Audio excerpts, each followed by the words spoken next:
Walt Heyer was a husband, father, and corporate executive who underwent sex change surgery at the age of 42 and lived as a woman for 8 years.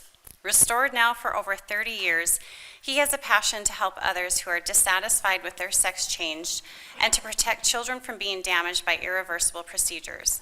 A highly sought-after speaker and interview guest, Walt has appeared on CNN and the BBC and participated in hundreds of radio shows and podcasts, including Laura Ingram, Beck, and Candace Owens. Walt's articles have been published by USA Today, the Washington Times, the Federalist, Public Discourse, and the Daily Signal, and his detransition story has been featured in articles and documentaries across the world. Walt has written 7 books on the issue of transgenderism. Please give a warm welcome to Walt Heyer.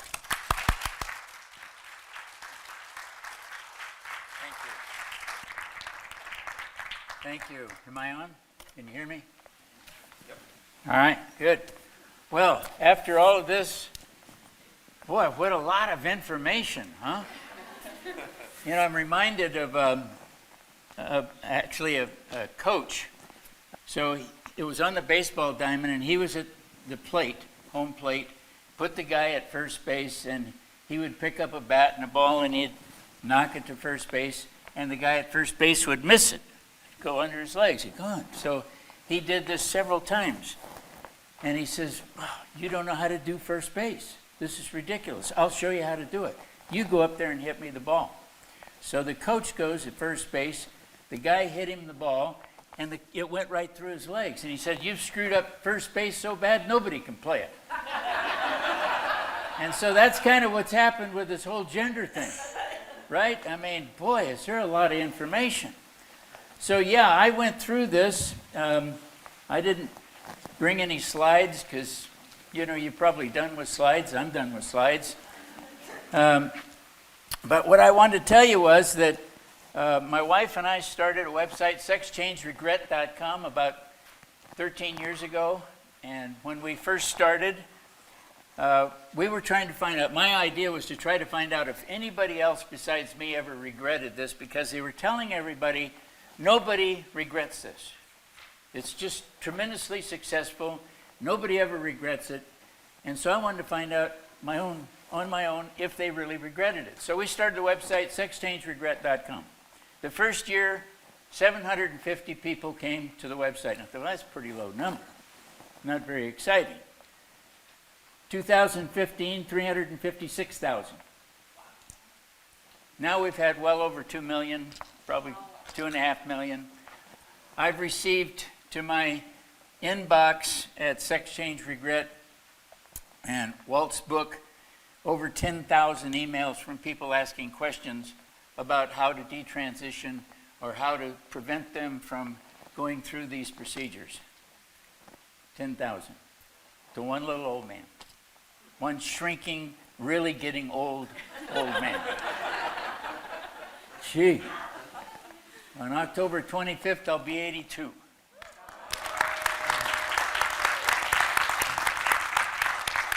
The only way that's worked is I'm sober 36 years.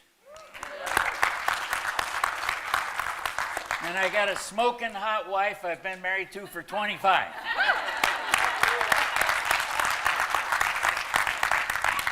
That'll keep any old man going.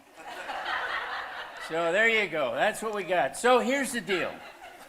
The fact of the matter is, I get in trouble for this, but I don't mind. In fact, I kind of like it. Transgenders don't exist. Nobody's ever transitioned. And I haven't found the first person that I've worked with that had gender dysphoria. It's a big scam. Big scam. They're destroying an entire generation of children, and every child that they get hooked on hormone blockers, it's been said and published that every child, when they get them started young, is a $450,000 paycheck to the pharma company per child. Recently, they said it's going to be a $1 billion business. It's a $1 billion business, not about helping people. The word gender dysphoria is fake. And I say this not because I invented it. Let me just read about that because people get all excited when I say that. This is what happens when you're old. You got to change the glasses. Okay, the proper term is called generalized dysphoria, not gender dysphoria. So I want to be precise about this. Generalized dysphoria is a state of unhappiness, restlessness, dissatisfaction, or frustration, and it can be a symptom of several mental health conditions.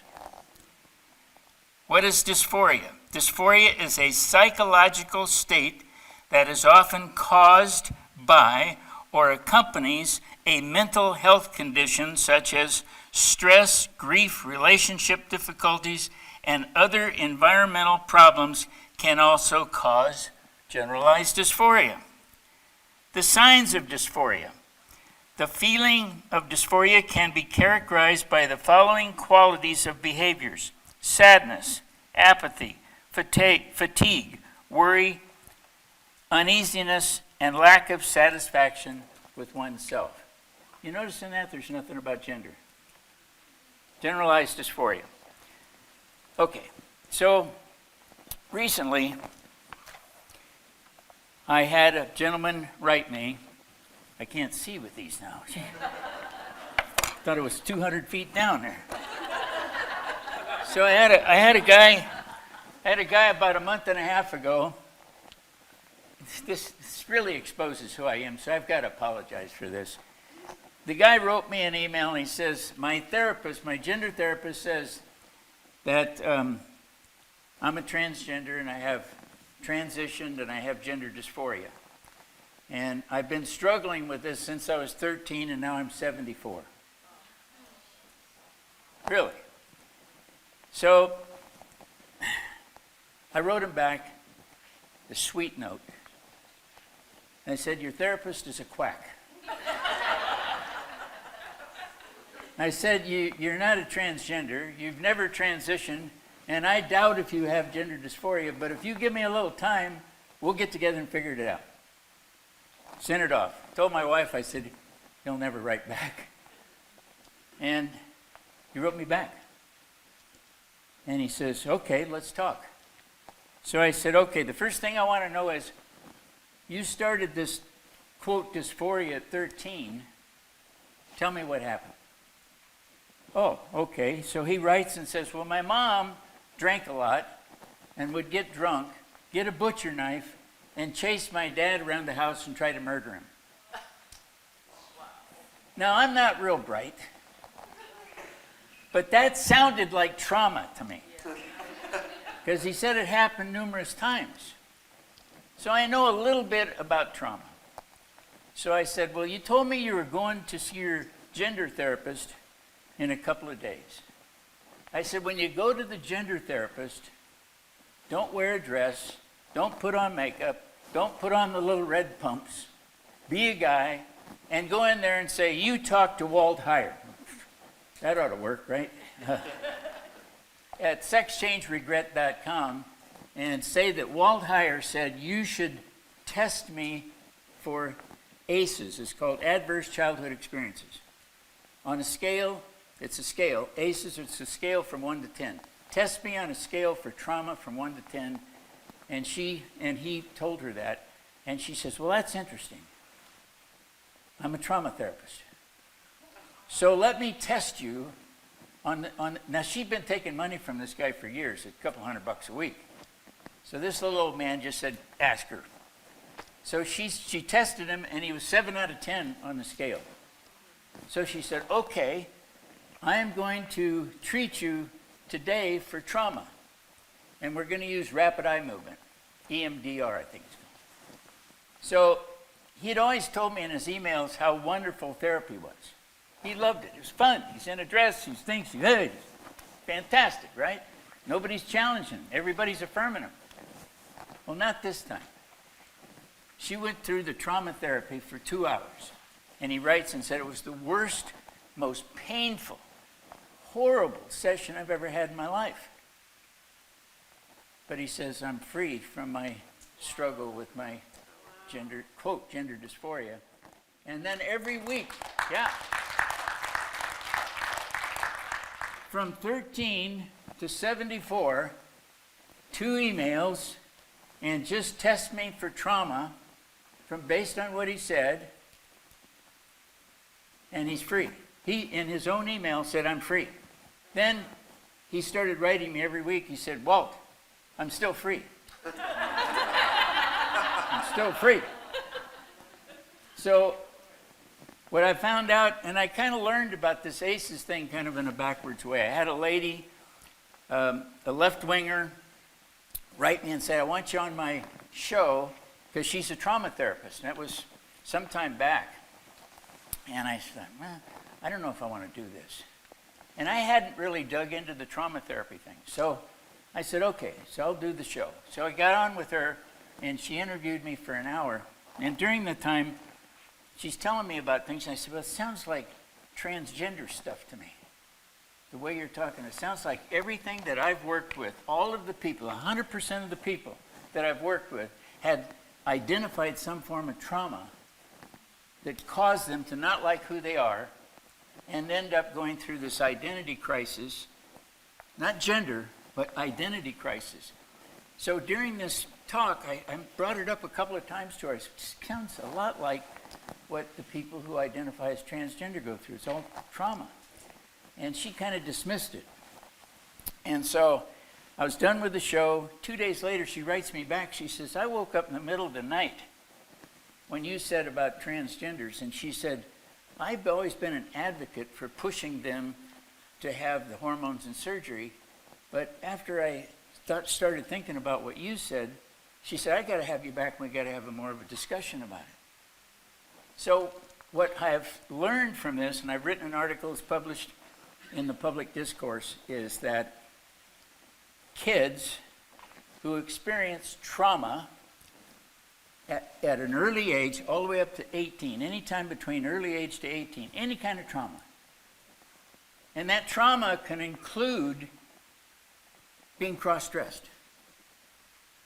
It can include a wicked divorce. It can include a death in the family. Some child in the household who's struggling with some disorder.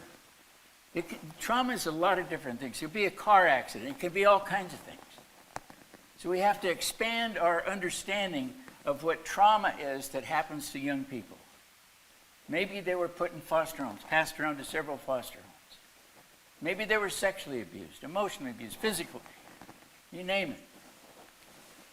So what I found out is that kids who suffer trauma early in life, their brains, it's not me, this is what the research, their brains are altered at the level of where their identity is formed. It damages the brain. But Michelle Crutella talked about the fact, the neuroplasticity. It doesn't mean it's going to remain that way. But what the left knows is that if they introduce them to pornography and tell them they have gender dysphoria and cross-dress them, they know they can get them hooked. And they know they can make that $400,000 off every child. They know they can destroy their life. And make no mistake about it, they want to erase male and female so they can erase the foundation of the church that Christ built. Amen. They want to destroy the nuclear family. They want to destroy mom and dad. They want to destroy grandma and grandpa. They want to destroy our society. Don't let them. Amen. They not only want to own your kids, they want to destroy your kids. Every time they tell a child they have gender dysphoria, they are dehumanizing that child. It's child abuse. The next step is they give them hormones or cut off a body part, they are destroying the child. So we're either dehumanizing them or we're destroying them. Why do we let them do that? They own all the terms. I stopped using gender dysphoria because they don't have it. I stopped telling people you transition because they can't. We have to own the language. As long as they own the language, ladies and gentlemen, they own you and they own your children. And I totally agree, and I've said it for over 6 years. Don't put your kids in public schools. They're better uneducated. Uneducated than they are transitioned. I can educate a kid later in life, but to try to fix the damage that's being done by hormones and surgery is way beyond anything. Do you realize they're doing hysterectomies on girls under 15? They're cutting off genitals on boys under 18. I'm working with a young man right now that gets me upset. He contacted me last year. March, he had the surgery. March, they did the surgery on him at 2021. He contacted me in August. Walt, can you help me? I didn't want to have the surgery. I said, well, why did you do it? I said, who approved you? He said, Kaiser Permanente of California. I said, how did they do that? He said, well, they said I had gender dysphoria. I said, well, how did they come up with this? And I learned in talking to him over a period of time that Kaiser Permanente diagnosed him with schizophrenia, bipolar disorder, and PTSD when he was 13. That Kaiser Permanente has been his caregiver up until he's 24, so that's, you can kick 11 years. At age 24, they said, you have gender dysphoria. He still has schizophrenia, bipolar disorder, and PTSD. They cut his genitals off. A guy with schizophrenia, PTSD, bipolar. I mean, this guy is everything you should not be doing to someone. Fortunately, I work with Alliance Defending Freedom. I have for about 6 years with their attorneys. We have a medical malpractice case going against Kaiser Permanente of California.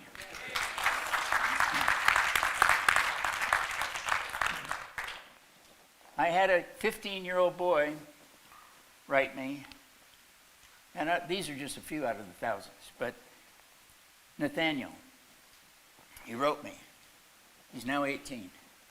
Walt, can you help me? When I was 15, I told my parents I had gender dysphoria. You notice everybody does this self-diagnosis. Nobody tries to verify it, right? Oh, I have gender dysphoria. Oh, okay. Parents take him down there. They gave him hormone blockers at 15. The parents approved of it. Said, well, he has gender dysphoria. Does anybody ever think to take him and check? Somebody do a little thing and just go to someone else and get a second opinion? Should we be taking the opinion of a 2-year-old or a 3-year-old or a 7-year-old or a 12-year-old? How do they don't know. I'll tell you one thing they don't know. None of those children know the consequences. Know the consequences. So the parents got him on hormone blockers at 15, took him in at 18 on his birthday for the genital surgery, breast implants. At 19, he contacts me, and his headline that I can't get out of my head in his email, I feel like a Frankenstein monster. Can you help me get my life back? Now, I actually went out to some people that I know, and I found a lady in Virginia who's very wealthy, says, I'll pay for anything that he needs to reverse it. I'll take care of it. I found an attorney to go after the hospital for doing it. The parents forbid the boy from getting help or detransitioning. Wouldn't let him do it. So I asked him, I said, Nathaniel, now that we're clear of all this stuff, why did you do this? What happened that caused you to think you had gender dysphoria? He said, I was hooked on pornography. And I've been hooked on pornography since I was 13. Pornography. Do the research. Pornography destroys the brain. It destroys, it dehumanizes you.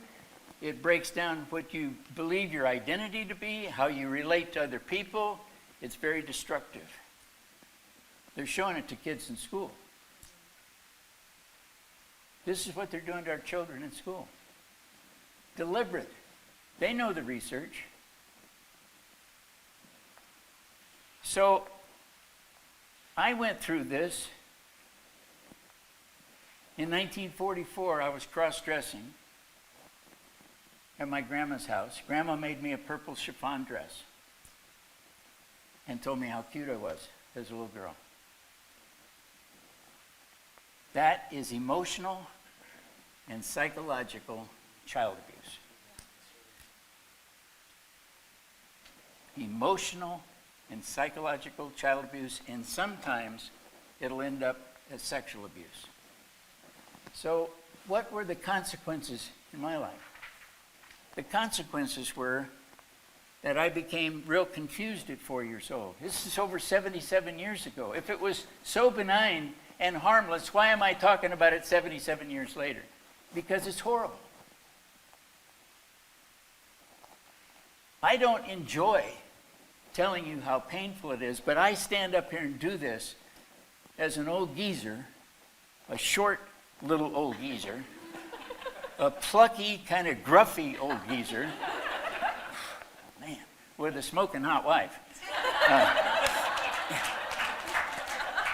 Because I do not want anyone else to ever go through this crap again. Come on, man.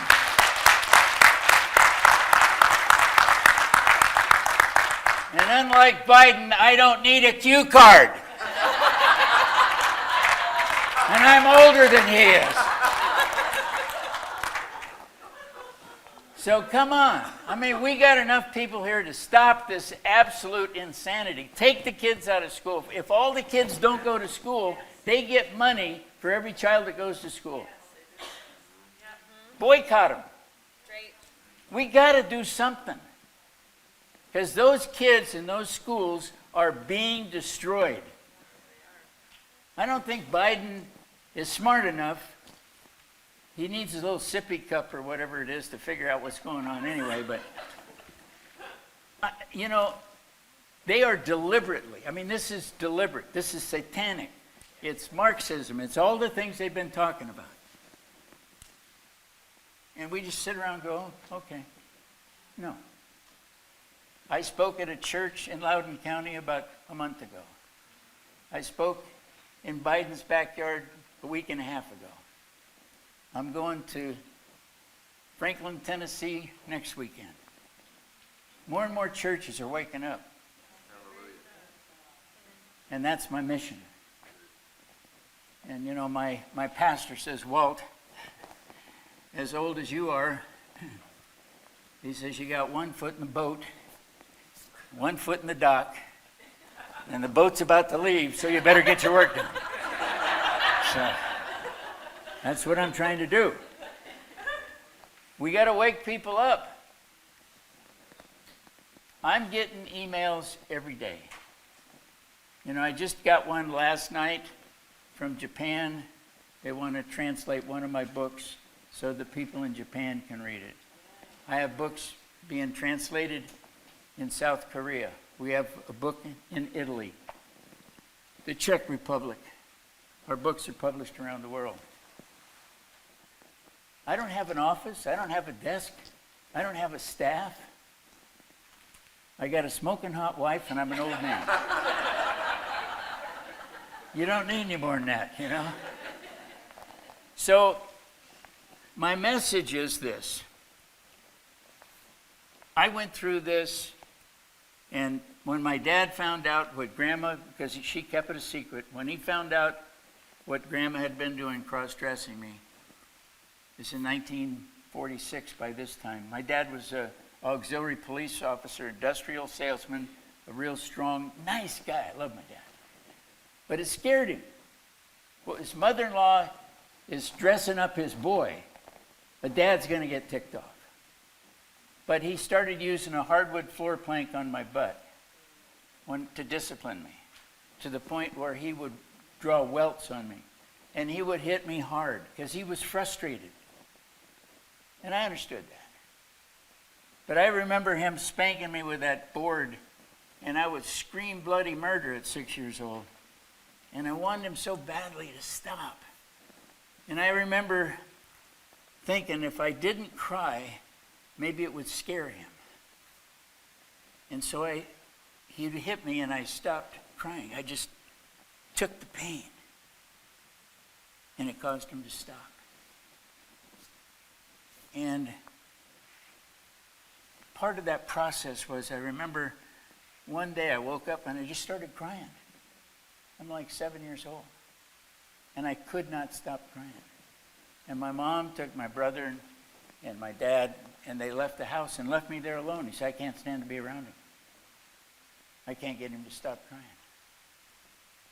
But I've been cross-dressed. Yeah, I wanted to do that.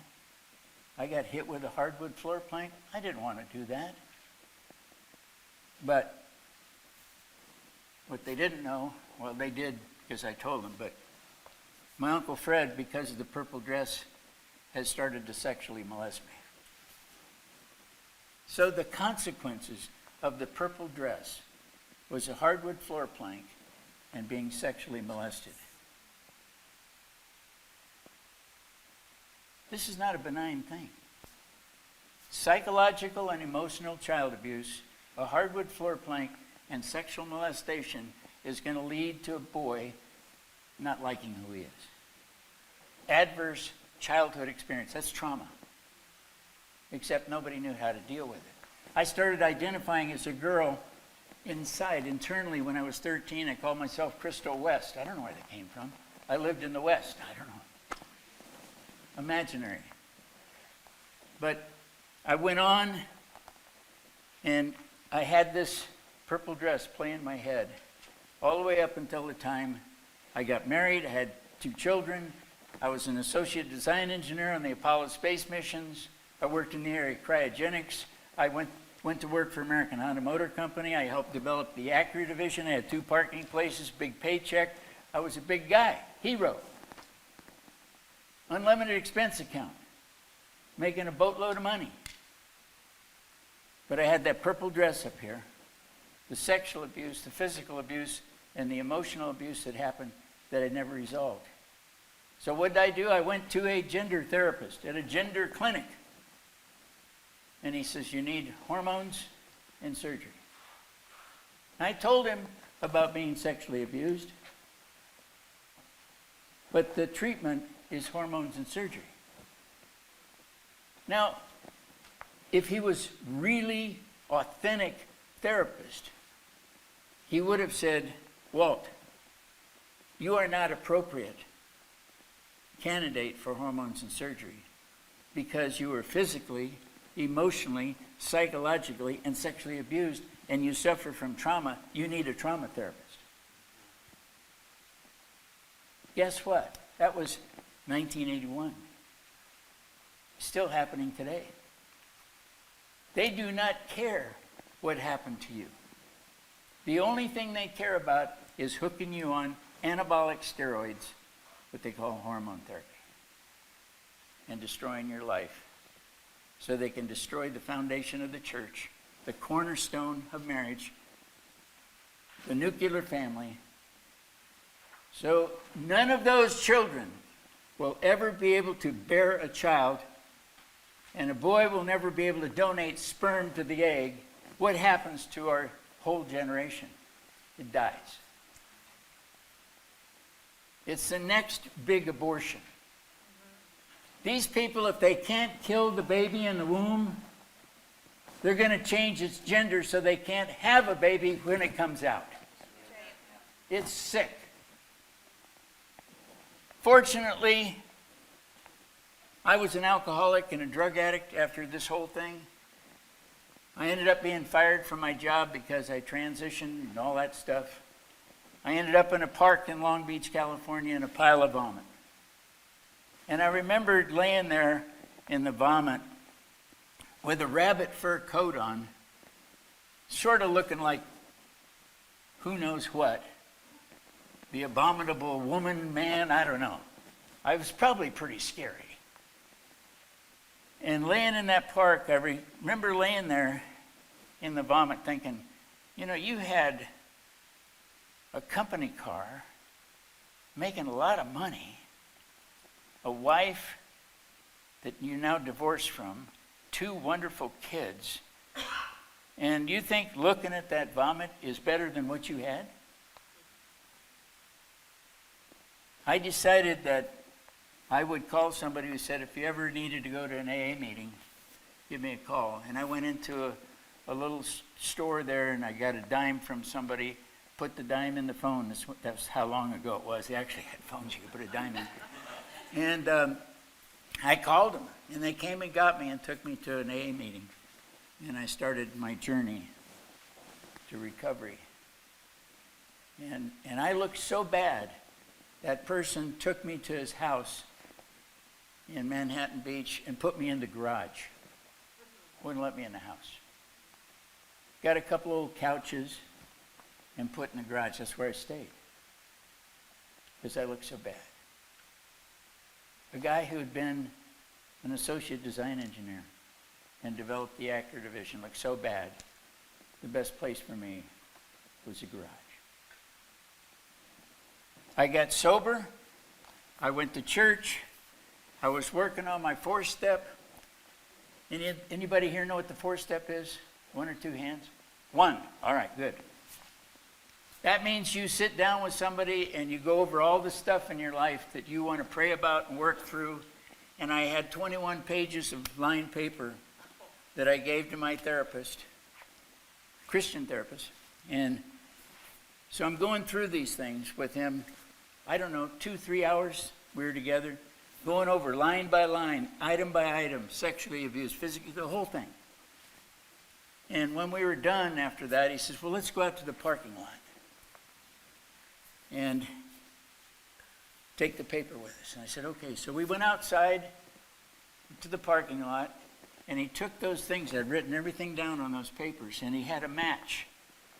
And he lit a match to burn those papers. It's in Pleasanton, California. And the flames started to just burn. There's a little breeze, and that flames finally took over the entire 21 pages, and they just drifted up in smoke and disappeared. It was cathartic. It was like, okay, I've dealt with this. And so he was a praying guy, and I got a confession, you know. This guy would pray for hours. And I'm like a 30-second wonder.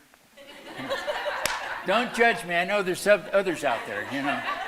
But I know he would go on forever. And I thought, man, I've already been 3 hours with this guy. I don't know. I'm going to miss my television shows. I'm going to whatever. So I thought, well, maybe if I prayed that he'd just be really brief. No, I knew that wouldn't work. But he'd give me his time. So I went in there. Reluctantly, I did not want to do this because I knew it would just go on forever. So he went into his office. He sat across from me. I sat here. And he began to pray. Yeah, and he began to pray. Oh, yeah. He was still praying. Oh, yeah, and I'm going, okay. He's still praying. Oh, my gosh, this guy's... And I'm just kind of caught up in how long is he going to pray.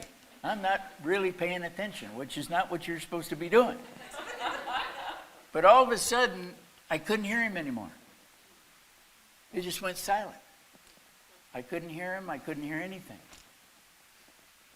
And I looked up, and I saw the Lord Jesus. And he was coming down. And he was coming toward me. And then I saw that he was looking in front of me. And I looked down, and there's a little baby there. The Lord was coming for that little baby. I looked at that baby. That baby was me. The Lord was coming for me, that little baby. Not where I was at 50 years old. He was coming to redeem and restore me from the time I was a baby. He picked up that little baby. He held that baby in his arms, and he turned to me, and he says, "You will be safe with me forever." And he disappeared in a prayer I did not want to have. I was redeemed and restored to Jesus Christ so that I could come and share that story with you today. Thank you.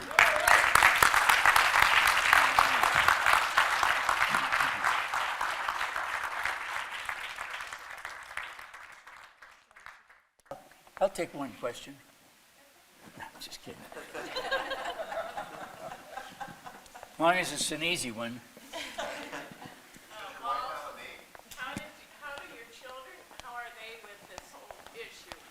Well, my daughter, when I went through this, if she would have had a gun, she would have shot me. Yeah, she would have killed me. Today, she calls me her hero, and she loves me. So, yeah. Okay, goodbye. How do you see it differently now compared to, with the social contagion, how that has changed?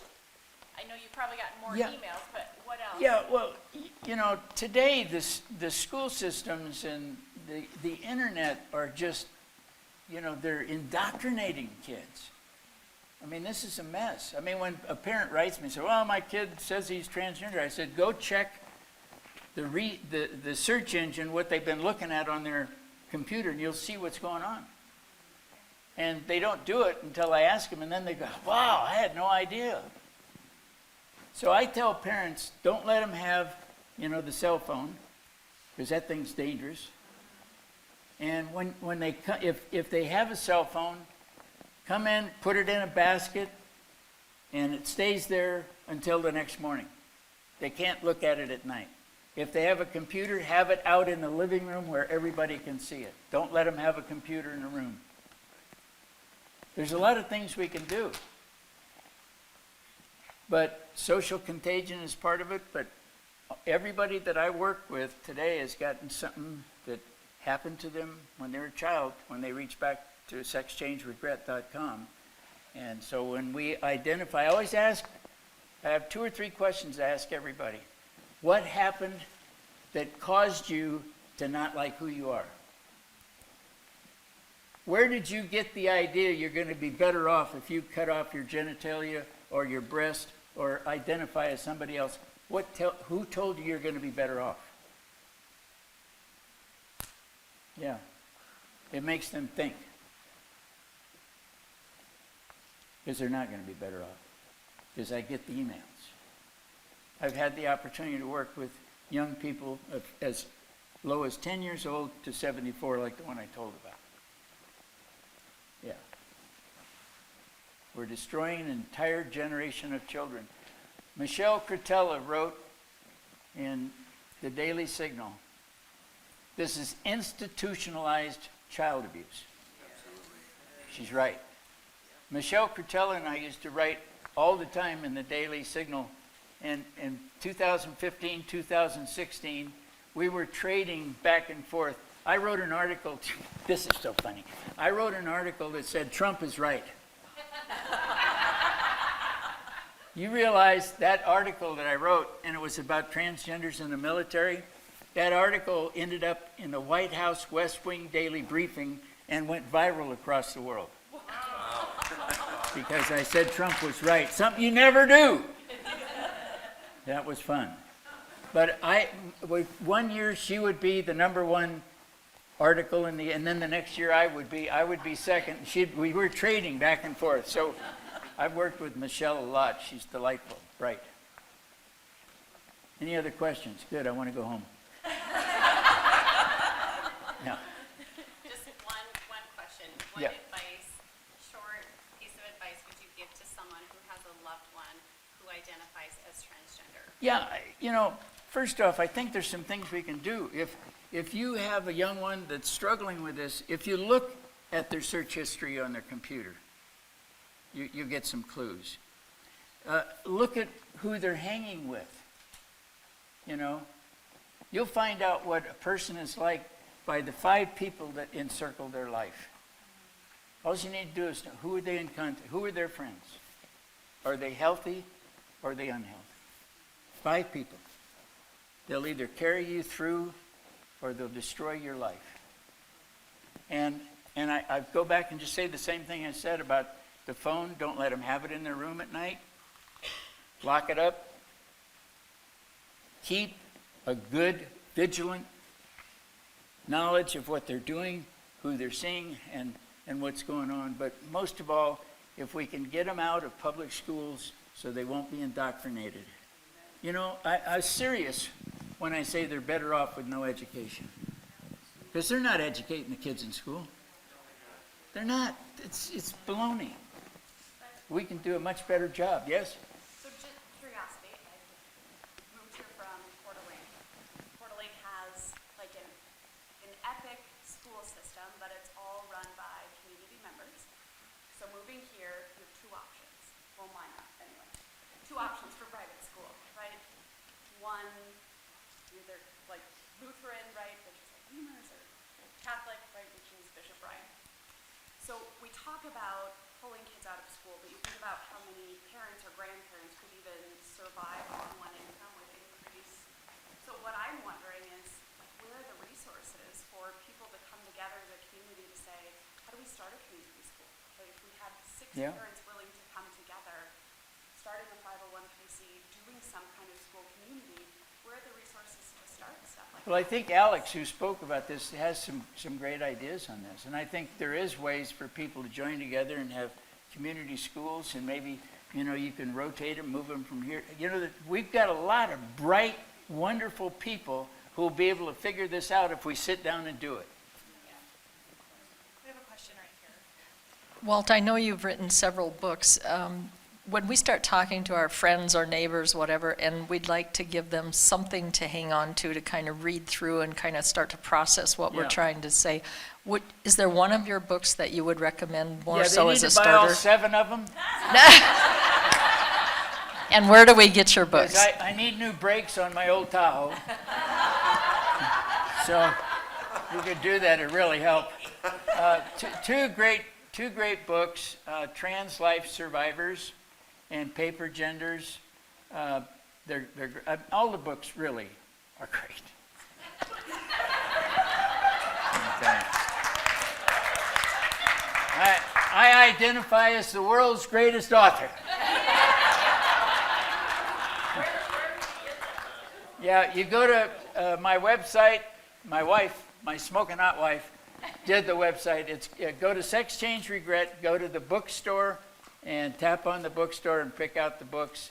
There are some books that talk about my faith. As a transgender's faith tells my story. I've written several other books about faith and about why we need to look into the eyes of God to see who we are and not look into this trash that we're looking at. So I've got some biblically based stuff, but I've got stuff that's really for a wider audience. And so, yeah. I just have, oh, sorry. Whoops. Oh, okay. Make it I was easy. just gonna, it's an easy one. What kind of backlash have you had? I mean, have you had people Yeah. say nasty things to you, or what? Yeah, I had one guy write me not long ago and says, "Hurry up and die, old man. I'm sick and tired of your stuff. You're making me sick." And he used a few 4-letter words. And I wrote back and said, "I'm 80 years old. Be patient. It won't be long."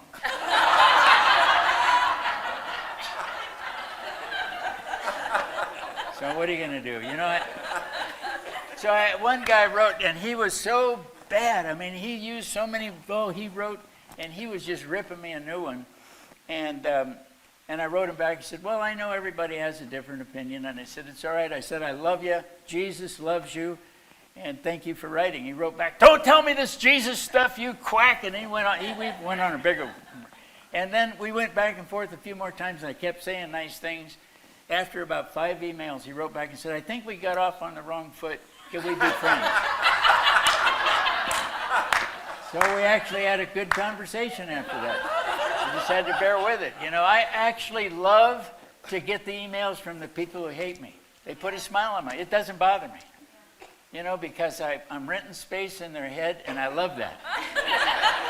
I'm messing them up. They're laying there in bed at night going, that Heyer, that guy, that rotten bum. And I'm going, yeah. I dig it. Hey, sir, what piece of advice would you give to somebody who is thinking about transitioning? Yeah, don't. No, I think it's important to really ask that question. Why do you think that's going to be a good idea? Where are you getting your information? Because if you sit down and look and read the books that I've written on it, and look at the stories like in Trans Life Survivors, 30 people wrote, they're not me, they wrote and said, don't do it. I could have, in fact, I started by saying I could have put 300 in there, but I just did 30. Yeah, so I think it's important, if somebody's struggling, sit down with them, with everything off in the room, sit quietly, and dig in and find out what's going on. Because there's information there. Everybody has a story. And if somebody's hurting, and you sit in a quiet place and ask them what's going on, you're going to find out. I do it all the time. And they tell me. And they get freedom from it. So just ask, sit down, dig in, love on them. This is the 15th last question. Kind of going along with like the nasty comment thing, there's a lot of people that will like call you a bigot if you even speak out against this issue and stuff. And so I guess my question is just like, how can you explain to someone, like especially a young kid who's thinking about transitioning, the effects and the consequences without them like, I guess, not responding in a nice way? Like, I know that's not a very easy question, I guess, but is there anything you've said to someone that has like helped them understand the serious consequences of this more? Yeah, I mean, you know, I got to, you know, as quick as I can. I've done several videos, and people have looked at the videos, and from just looking at my videos, said and wrote me a note and said, "I've never talked to you, I've never written to you, but I looked at your video. I was going to transition and go through this. I saw your video. I'm not going to do it." They just stop. You don't even need counseling.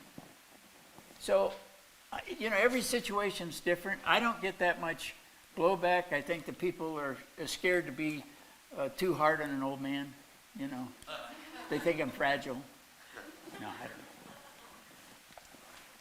So is that it? Hey, thank you very much. I enjoyed being here.